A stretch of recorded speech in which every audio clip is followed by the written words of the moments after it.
Yo, what's going on YouTube? Hope you guys are doing well today, and happy Thanksgiving to all of those in the United States. Now, I know a lot of my viewers are across the pond and all over across the world, so for those of you guys who didn't celebrate Thanksgiving, hope you just enjoyed your day. Now, generally, by the time this is going to get released, I'm guessing most of you guys are going to be out for Black Friday doing a lot of shopping. And for those of you who don't know what Black Friday is, it's just really when stores discount a lot of items and you can get stuff relatively cheap. I mean, not drastic. I've been out to a couple clothing stores maybe 3 years ago, tried to see what Black Friday was all about, and I never really saw anything to really entail me to go out and spend my night shopping, because the discounts don't really credit the amount of waiting in line you have to do. I remember one year we went to an outlet mall, and what that is, it's an outdoor mall here in Chicago, and it was freezing cold because it's really cold in November here in Chicago, and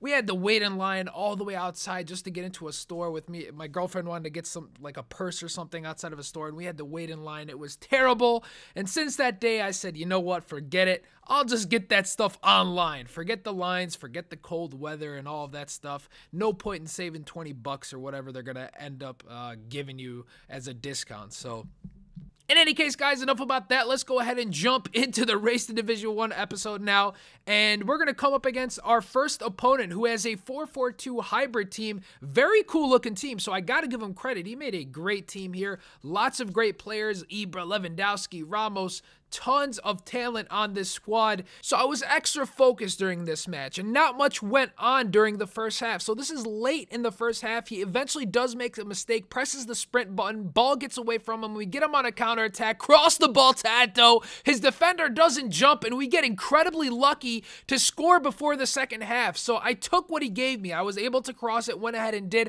Not proud of that goal, but hey, these are the match stats so far in the first half. 4 shots on total, 2 in target, 60% possession, but here is a lovely bit of play. Able to actually pass the ball around a little bit and maintain possession. Now, you will see in some cases where that ball just gets away from me a little bit, which I don't like, and I'm not sure what it is. It's a weird animation where you pass the ball and the ball just gets away from you on that first touch, but eventually, Kevin De Bruyne, the crafty little Belgian, goes across his body, scores the second goal of the match in the second half to give us the 2-0 lead, and a beautiful goal with a great build-up play. But eventually, I do get sloppy with the ball here, give up possession. Matuidi makes a nice run, a chip through ball to him. Czech makes the save, falls right to Ibra, and Ibra puts it in somehow right past Czech. It goes right past his hands.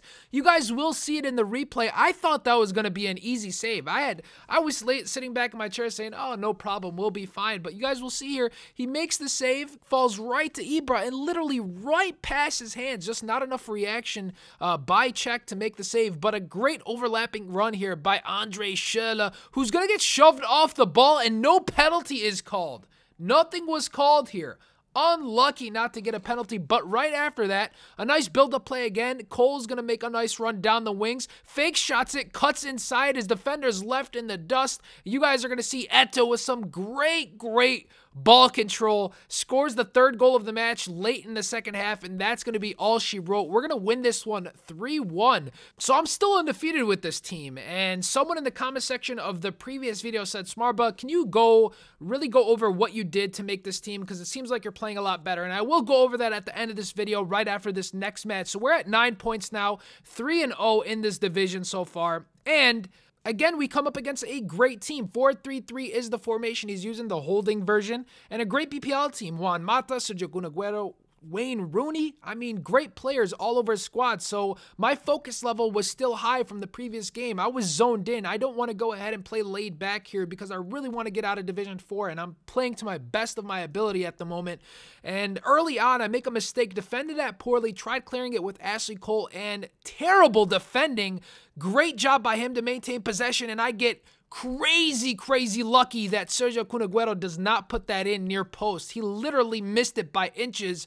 He kicks it right past the post, so we get lucky that things are still 0-0. But we're going to play this one from the goal kick. Andre Schürrle makes the overlapping run. Then we're going to find Lukaku also make the run, and De Bruyne joins him. I think my opponent gets a little bit nervous that I was going to shoot it. Actually, I wasn't planning on it. I wanted to do a fake shot, and he ends up slide tackling me, takes me out, and we get the penalty. penalty. Now, what you're going to see me here do on this penalty kick is I'm going to switch the penalty kick taker. Even though Eto'o is my best penalty kick taker, I'm going to switch to someone with a dominant left foot. And the reason why I do that is kind of play mind games with my opponent, because I know I'm going down the middle, and anytime you switch from a right-footed taker to a left-footed taker, sometimes it messes with the opponent's mind, thinking you may go top left or top right. But maybe it's just me thinking that. Who knows? It works for me.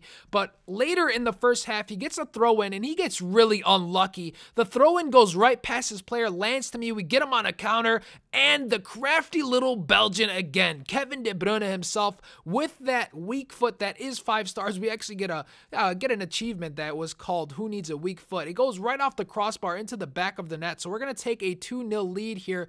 And nearing the end of the first half, 42 minutes in, Andre Schürrle down the wings, joined with Eto'o. They are really, really pacey. Try to go with a nice Berba spin. Thought that was a penalty. It was not. But once again, who's there to save the day with a nice fake shot? Gets it on his right foot. De Bruyne scores our 3rd goal of the match. You guys can see that was clearly a penalty. I have no clue how that was not called, but luckily we do end up getting the goal. Eventually, though, look at Sergio Kun Aguero. What precision, what power, what a strike. Tucks it into the bottom right corner. That is a player I am dying to use. For those of you guys who don't know, I have not used Sergio Kun Aguero this year, and he is one of my favorite strikers on FIFA throughout all of FIFA. So I am keen to pick him up maybe soon in one of my other episodes. But still, the 45th minute here, we get a chance on target with Lukaku, goes out for a corner.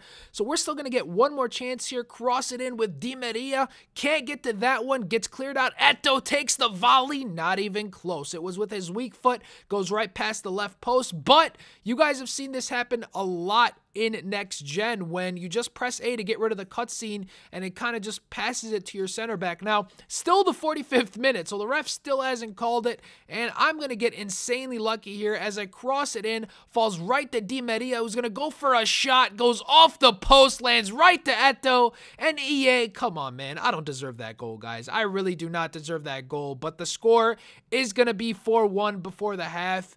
And at that point, I think my opponent was just really frustrated. Nothing was going his way, and rightfully so. I would be frustrated as well. You guys see, he lunges into the tackle. May have been a red card, but Company yells at the ref. He said, "No, ref, don't give me a red card," and he ends up giving him a yellow, as you guys can see. So, but yeah, as I was saying, I think he just got really disappointed, really frustrated that nothing was going his way. And he ended up just really, slide tackling over and over and not really playing defense. So the rest of the game was really going to get dominated by me. And again, you'll see the cutscene go away. He passes it right to me. Lukaku is going to put that one in with ease, and that's going to be the 5th goal of the match now. But we weren't done there, and as you guys can see, he's just going to be slide tackling, not even caring what I'm doing, and actually gets the ball here, gets me on a counterattack, tries to get me on a counterattack at least, but Ashley Cole holds off Rooney. How he does that, I don't know. I think Rooney has a lot more strength than Ashley Cole, but correct me if I'm wrong. But eventually, Di Maria now gets some space, finds Eto'o, make the run. He could have easily stopped that goal, but he chose to just slide tackle, and we score the 6th goal of the match. And still, we weren't done there, as Lukaku is going to try to pass this one to Schürrle, ends up just rolling right to Eto'o, and we score the 7th goal now of the match. And to be honest with you guys, I wasn't really happy about this match because my opponent did give up in the second half. So a lot of these goals, I don't even count them. I mean, he was a slide tackling, didn't really give up, but at least he didn't quit. I give him credit for not quitting and playing it out and just, taking the loss, I guess, and pretty much conceding anyway. But with that said, guys, we are at 12 points now. We're 4 points away from getting promoted, which is really good, and crossing our fingers that we continue to play well so we do indeed get promoted. But not only that, still 6 games remaining, so we are in great position to win the division title, get that little bit of a coin boost to put it into our next team and hopefully play well into Division 3. Now, going back to answering that question that one of you guys asked, you said, Smarbit, can you go through what exactly you did when making this team, because you're playing a lot better? Is it the team? Is it the way you're playing? What is it? And to be honest with you guys, it's a combination of both. But Going back to the topic at hand, guys, what I did or what I looked at when making this team, the main thing was the work rates, to be honest with you guys. I just looked at what really fits my playstyle, so you got to see what fits your playstyle. If you want a defensive-minded team, make sure your defense has nothing above a medium attacking work rate, obviously. For my wingers, I wanted to make sure they have a high attacking work rate. I wanted to make sure they have 4-star skills. I wanted to make sure they had a decent amount of passing stat on them, and I wanted to make sure their dribbling was high, because one thing I've noticed is that the dribbling stat makes a huge difference when you want to get around the defender. And then for my strikers, I just wanted to make sure one was agile and quick and the other one was more of a tanks to outmuscle defenders, so I have a combination of the best of both worlds, if that makes sense. So that's just a quick rundown. I'll make another video of maybe going over exactly every single position and going from there. But if you guys did enjoy this episode, make sure you give it a thumbs up. It really helps me out. If you guys have questions for me, leave them in the comment section below or send me a message on Xbox. It's actually a lot easier now to respond to messages on the Xbox One. So by all means, if you want to go ahead and get in touch with me, you've got Twitter, you've got Xbox, you've got the comment section below. Feel free to ask me whatever you want. I'll be more than happy to help you out. And if you do want to see daily FIFA content on Next Gen, make sure you hit the sub button. I mean, what else you gonna do? We'll catch you guys all tomorrow. Later.